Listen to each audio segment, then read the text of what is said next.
digital technology has disrupted the world a lot in your area, hasn't it? Yeah. Tell us all about it. Yeah, it will continue. And will continue. Not ended by Yeah. now. No. Yeah, but I think Maureen has quite some story about that.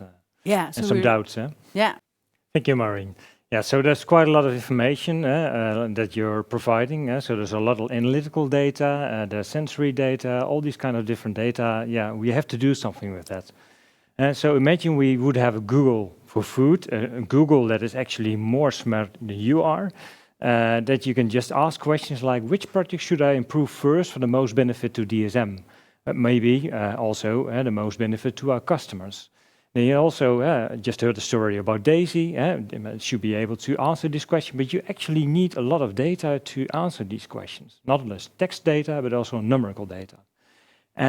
That's also what we did when we talked to our culture customers, the customers, internal customers who make blends of bacteria, and those bacteria make cheese for our external customers and also yogurt. So we asked them, okay, we can get all your data together, but if we would do that, what kind of questions would you ask to this data?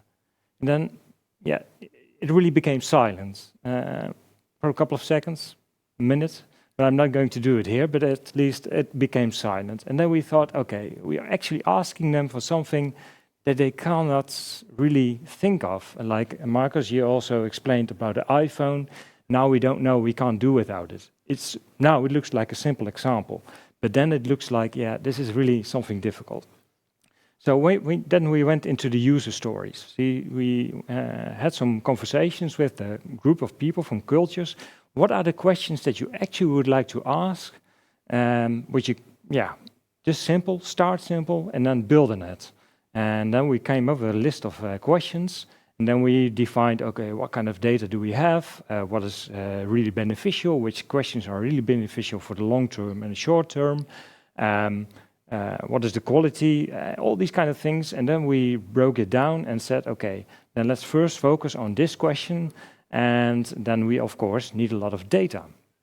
And the data is available, but the data is in different environments. So it's in SAP, it's in SQL databases, Excel, all these different kind of things. The nice thing is, Culture already did quite a lot of good work on shaping this data. They have metadata, so we have a lot of information on why these experiments were done. And we built a nice tooling around that to make sure all this data is connected. And it has been done within the project called PIC 24/7, and that stands for Product Interconnecting Knowledge. And so we interconnect the knowledge of all the products we have for cultures, and we do it by 3 different steps. So ingesting the data, processing the data to make sure they're really nicely connected, and then visualize that data as well. So we have nice tools like typical Spotfire. We use that very regularly just to make some dashboards, and with Python scripts around that to make sure that if new data comes in, you don't have to rerun everything by hand. No, it's just one press of the button, you have the data available. So one source of truth. Then you can make tools like this one. This is a tool which is available now for the product application experts, so the people who actually know something about the data. I don't know too much about this data, but they are actually the experts in this domain knowledge, and they have this domain knowledge. They can dive into the data, and they don't have to bother again about all the different data that's behind that. No copy-pasting anymore, no throwing away, and these kind of things. You really can focus on what you actually want to do. So shape, iterate, communicate. Those are the 3 important items there.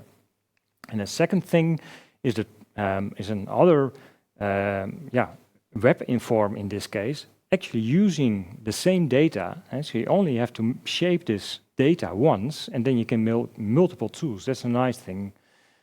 So this case, it is a tool in which people, the customers, external customers, can ask us to do analysis on their process samples. We do that already for many years, but that was done by downloading a PDF file, writing down on paper, sending it along with a sample, and then at the lab, they take over the data again and put it into an Excel file and typing it over. Many errors can be done, can be made there. So now it's more like they put it in the web form, just send to a database, and the lab immediately knows what to do.